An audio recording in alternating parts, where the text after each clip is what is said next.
오늘 이 말씀을 볼 때 예수님이 붙잡히신 사건이 나오죠. 예수님이 이 마지막 만찬 하시고 찬미를 하면서 감람산으로 가셨다, 이런 말씀을 하셨죠. 가시면서 제자들에게 나를 목자를 칠 때 양이 흩어지듯이 너희가 다 나를 버리고 도망갈 것이다. 그랬더니 베드로가 뭐라고 그랬어요? 절대 난 그러지 않습니다. 단삼은 버릴지라도 저는 그러지 않습니다. 호언장담을 했죠. 이때 베드로에게 말을 했어요. 네가 닭 2번 울기 전에 3번 나를 부인하리라. 그렇게 하시고 또 가시면서 겟세마네 동사로 이제 도착할 무렵에 11명 제자 8명은 너희는 앉아 쉬어라 하시면서 3명을 따로 데리고 가시면서 당신의 모든 마음을 다 털어놓고 8명의 제자에게는 마음을 털어놓지 않았지만은 3명의 제자 베드로, 야고보, 요한을 데리고 따라가면서 모든 낱낱이 비밀이 없이 털어놓고 깨어 기도하라 하신 말씀을 우리 이어서 오늘 주어진 겁니다. 이제 마지막까지 깨우는데 계속 잠자고 있던 제자들이 일어나라, 함께 가자, 이제 너희가 편히 쉬고 자라, 이런 말씀하셨죠. 그럴 때 예수님이 이런 말씀을 하실 때 그 말이 그때입니다.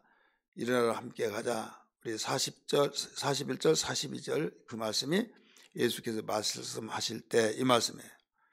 곧 12 중에 하나인 유다가 왔는데 대제사장들과 서기관들과 장로들에게서 파송된 무리가 검과 몽치, 망치를 가지고 그와 함께 하였더라. 여기에서 대제사장, 서기관, 장로들, 이런 사람들은 공회의 의원입니다. 공회의 의원. 그래서 성경은 공회원 이런 말들이 나와요. 사도행전에도 많이 나옵니다.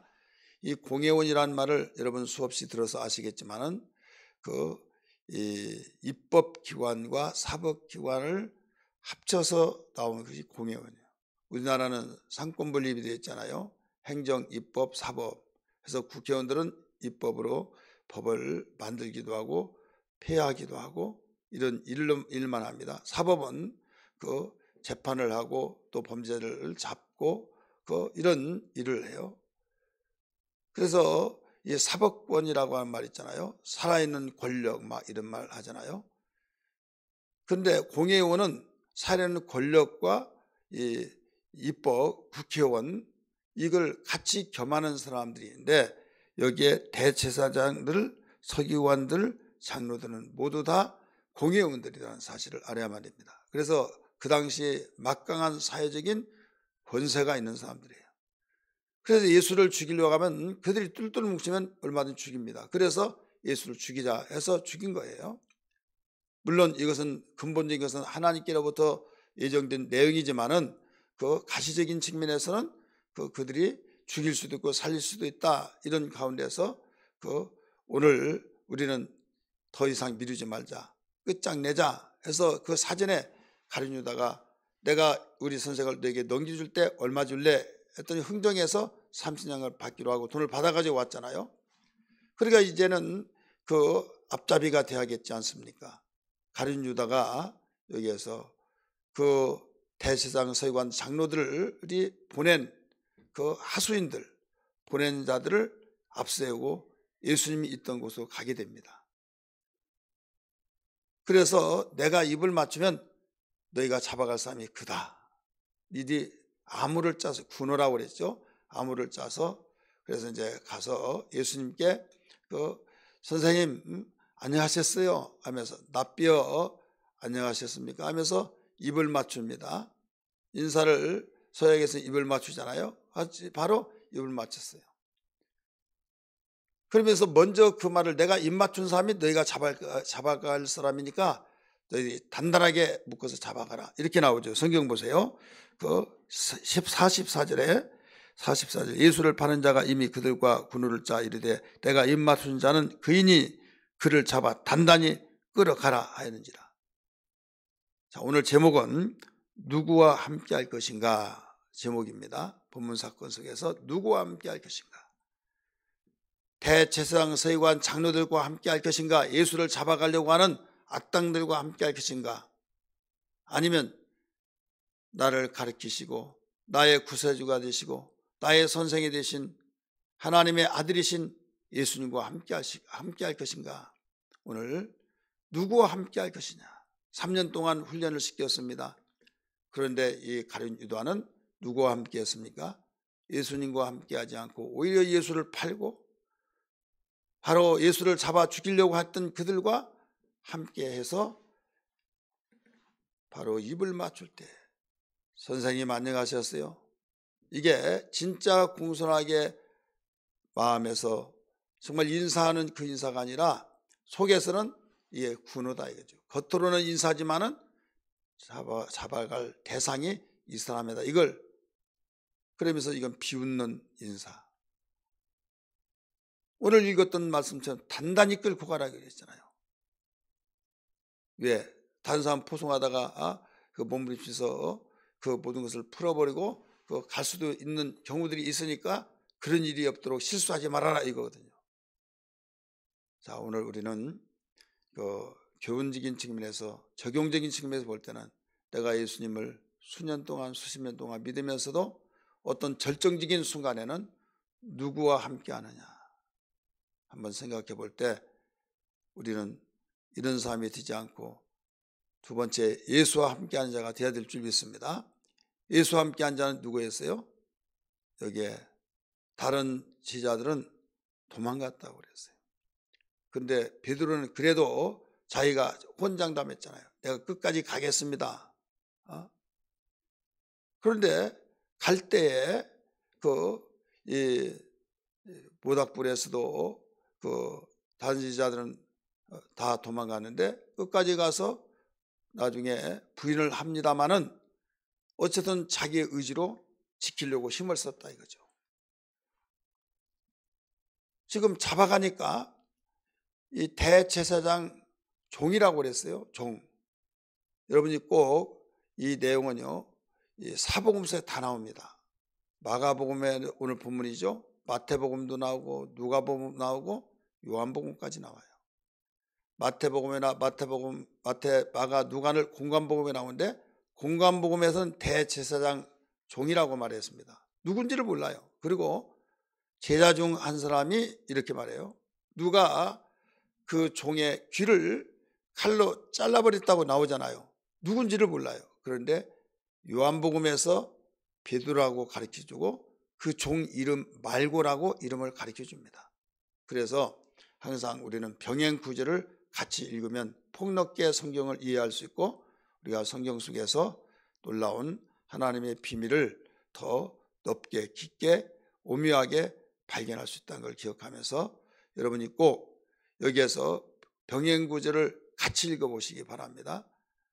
시간이 없어서 다 자세히 말씀을 드리지 못합니다만은 지금 누구와 함께 할 것인가 오늘 제목이에요. 같이 예수님을 따르고 제자였던 가운데서 둘로 나눠집니다. 하나는 예수를 잡아다가 죽이려고 하는 그 편에서 함께하고 하나는 예수와 함께하고 그가 바로 베드로다 이거죠.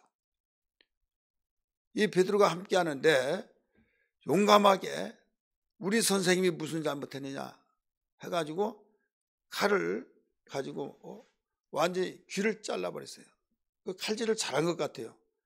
보세요. 이렇게 자르는데 잘못하면 얼굴 잘릴 수도 있잖아요. 근데 귀만 잘라졌을 때 베드로가 자기가 말을 했던 것이 있으니까 칼질을 많이 배웠나 추상을 한번 해봤어요. 한번 생각해 보세요. 뭘 도사 아니면 전문가 아니면 그 칼 끝으로 이 귀 끝만 자르겠다면 얼마든지 마음대로 되잖아요. 근데 일반 사람에 의해서는 섣불리에서는 완전히 머리를 쪼갤 수도 있잖아요. 근데 귀만 잘랐다. 이것은 그만큼 많이 연습을 했지 않나 이렇게 생각돼요. 한 가지 재미있는 것이 뭐냐면요.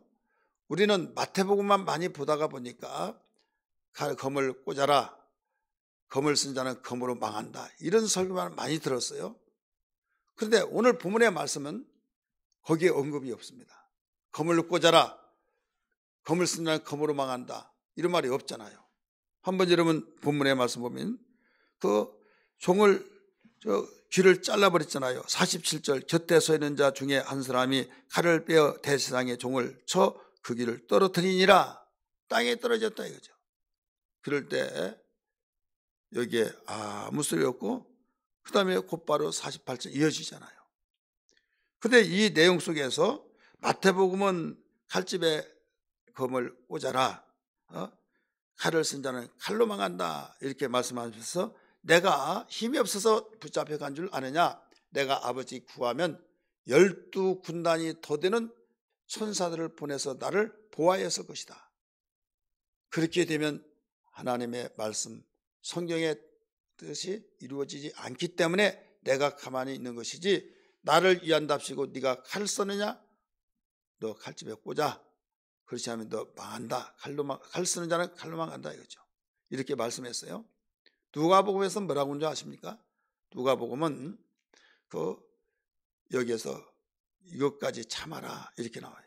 이것까지 참아라. 뭐 칼을 쓴 자는 칼을 망한다 이런 말이 안 나와요.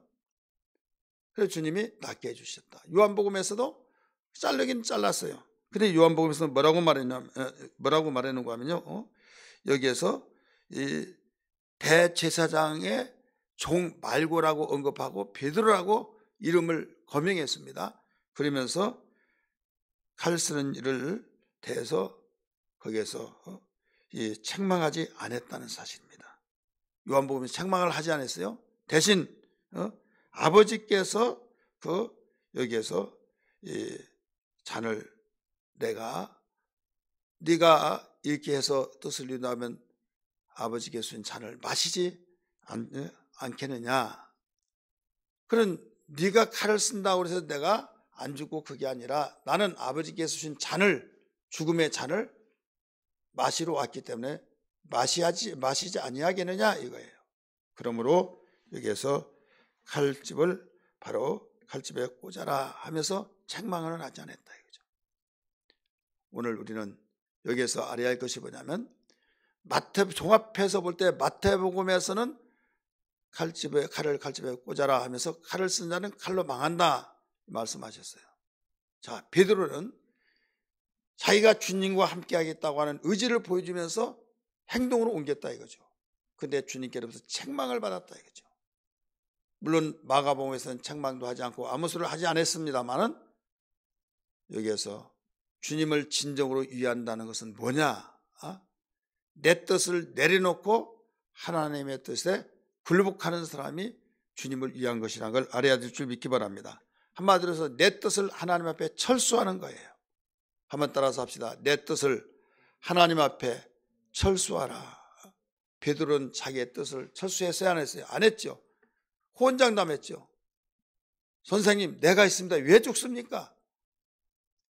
주님 선생님이 가신 곳에 다 가서 내가 경호하겠습니다 이 말이에요. 죽을 때도 내가 경호하다가 죽으면 내가 같이 죽겠습니다 이거예요.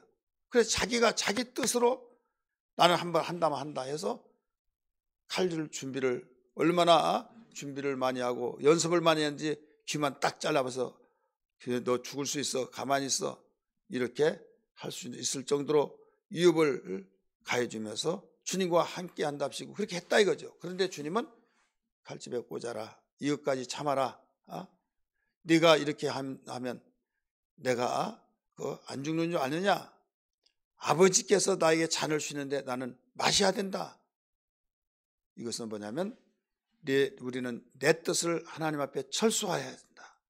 그리고 거기에 하나님의 뜻을 위해서 기도하고 주님께서 무슨 일인 걸 잘 아시기 때문에 오히려 하나님 우리 선생님이 지금 붙잡혀 갑니다. 하나님의 뜻이 어디에 있는지 우리는 알지 못하오나 하면서 우리의 뜻을 철수하고 내려놓고 오히려 기도하고 하나님의 뜻을 발견하면서 절대로 하나님의 뜻을 우리는 내 뜻으로 관철시키려고 하지 말아라. 이것이 진정한 주님과 함께하는 것이라는 걸 믿기 바랍니다.